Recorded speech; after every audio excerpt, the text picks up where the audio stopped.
নমস্কার, বাঙালির পেট পূজা চ্যানেলে আপনাদের সকলকে জানাই স্বাগত।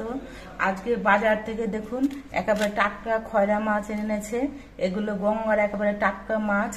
আর মাছগুলো যে একেবারে ছোট সেটাও কিন্তু না, মাছগুলো বেশ বড় বড় আছে। এই মাছটা দিয়ে খুব সুন্দর একটা রেসিপি তৈরি করে আপনাদের সঙ্গে শেয়ার করছি। তার আগে আমি মাছটা কেটে নিচ্ছি। এই মাছগুলোর গায়ে কিন্তু গুড়ি গুড়ি অনেক আঁশ আছে। খুব ছোট্ট খয়রা হলে সেই মাছের আঁশগুলো না ছাড়ালেও হয়। এই খয়রাগুলো যেহেতু একটু বড় আছে তাই আঁশগুলো ছাড়িয়ে নিতে হবে। এই মাছ কিন্তু খুব নরম প্রকৃতির মাছ হয়, তাই খুব আস্তে সাবধানে মাছের আঁশগুলো ছাড়াতে হবে। আমি যতটা পারছি ততটা ছাড়িয়ে নিচ্ছি। মাছের আঁশগুলো ছাড়িয়ে নেওয়ার পর মাছের পাখনাগুলো আর লেজটা কেটে নিচ্ছে, আর কানকোর পাশ থেকে কেটে নেব।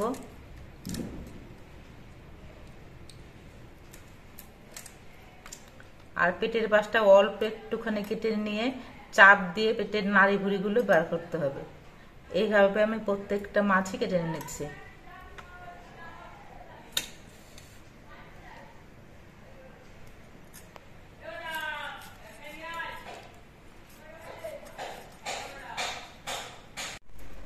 মাছগুলো আমি কেটে ধুয়ে পরিষ্কার করে নিয়েছি।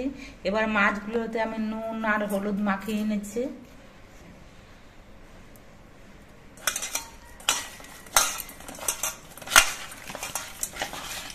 আমি আজকের খয়রা মাছটা কিছু সবজি দিয়ে রান্না করব। তার জন্য কিছু সবজি কেটে নিয়েছি। আমি যে সবজিগুলো কেটে নিয়েছি সেগুলো হলো আলু, বেগুন আর ডাঁটা। আমি কিন্তু এই খয়রা মাছের রেসিপিটাতে কোনো পেঁয়াজ দেব না, কারণ খয়রা মাছে একটা সুন্দর সেন্ট থাকে। যদি পেঁয়াজ রসুন দিয়ে রান্না করা হয় তাহলে খয়রা মাছের সেই সুন্দর সেন্টটা পাওয়া যায় না, পেঁয়াজ রসুনের সেন্টটাই পাওয়া যায়। তাই আমি আজকে এই সবজিগুলো দিয়েই রান্না করছি। তো বন্ধুরা দেখতে থাকুন আমি কিভাবে রান্না করছি। এবার গ্যাসে একটা কড়াই বসিয়ে দিয়েছি। প্রথমেই মাছগুলো ভেজে নেব।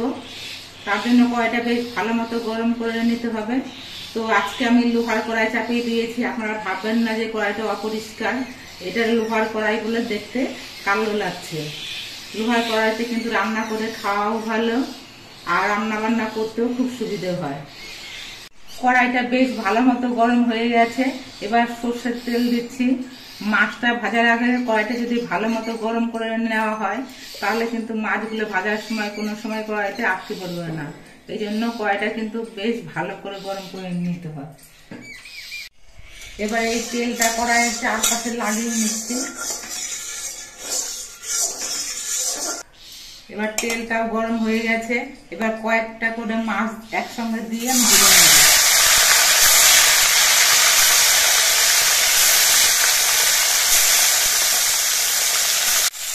মাছগুলো এক পিঠ কিছুক্ষণ ভাজা হয়ে যাওয়ার পর মাছগুলো আমি উল্টে দিচ্ছি।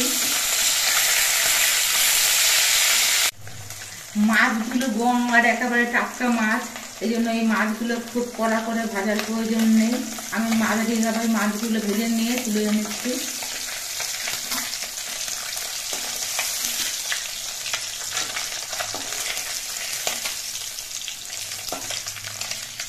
এই মাছগুলো একটু যদি খোলে পরে জমে যায়।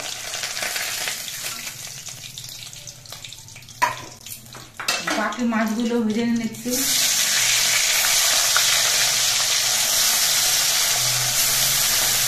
আমার সবগুলো মাছই ভেজে নেওয়া হয়ে গেছে, আমি নামিয়ে নিচ্ছি।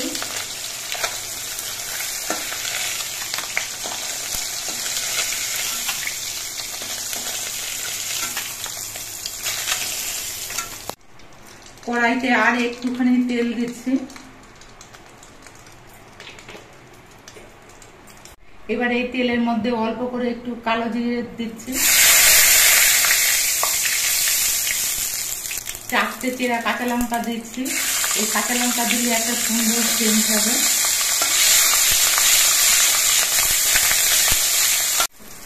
কাঁচা লঙ্কার কালো জিরেটা ভাজা হয়ে গেছে। এবার এর মধ্যে আমি সবজিগুলো দিয়ে দিচ্ছি।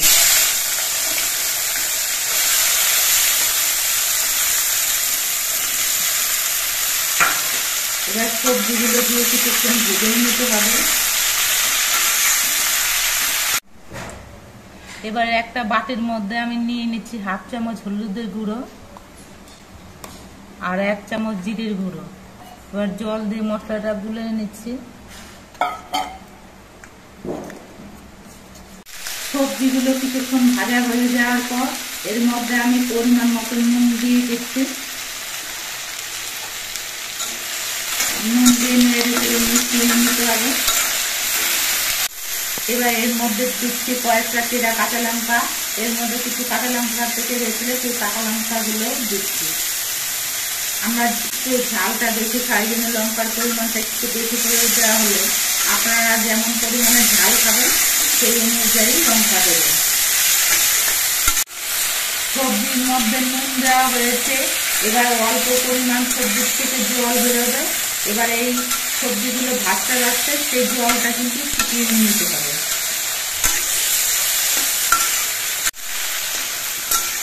সবজিগুলো বেশ কিছুক্ষণ ভেজে নেওয়ার পর সবজির মধ্যেকার সব জলগুলো শুকিয়ে গেছে আর সবজিগুলো কিন্তু অনেকটাই ভাজা ভাজা হয়ে গেছে। দেখুন কালারটা কিন্তু অনেকটাই চেঞ্জ হয়ে গেছে। এবার আমি যে মশলাটা দিয়ে নিয়েছিলাম সেই মশলাটা দিয়ে দিচ্ছি।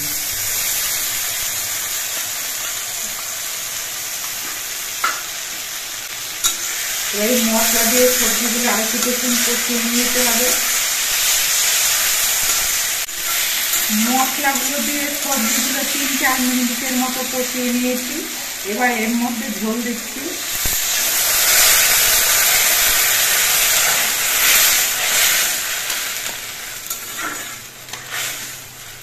তরকারিটাতে আমি খুব বেশি ঝোল দিইনি, অল্প পরিমাণে ঝোল দিয়েছি, কারণ এই তরকারিটাতে খুব বেশি ঝোলও রাখবো না, আবার একেবারে শুকনো চচ্চড়িও তৈরি করবো না।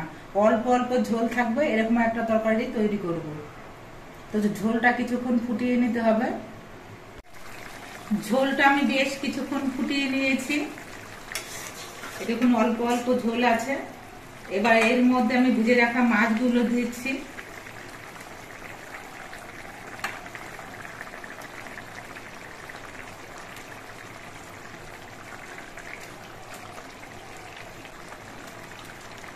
মাছ দেওয়ার পর হালকাভাবে নেড়ে দিতে হবে, না হলে আগেই বললাম যে এই মাছগুলো একটু 19-20 হলে ভেঙে যায়।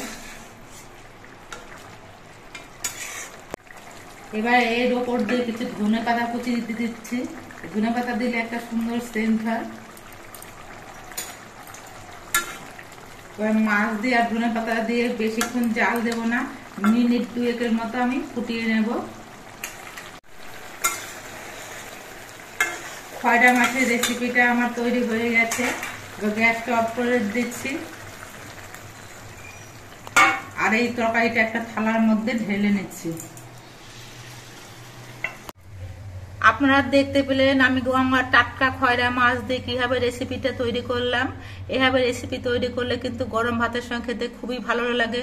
বন্ধুরা একদিন এইভাবে খয়রা মাছের রেসিপিটা তৈরি করে খেয়ে দেখবেন, আশা করছি ভালো লাগবে।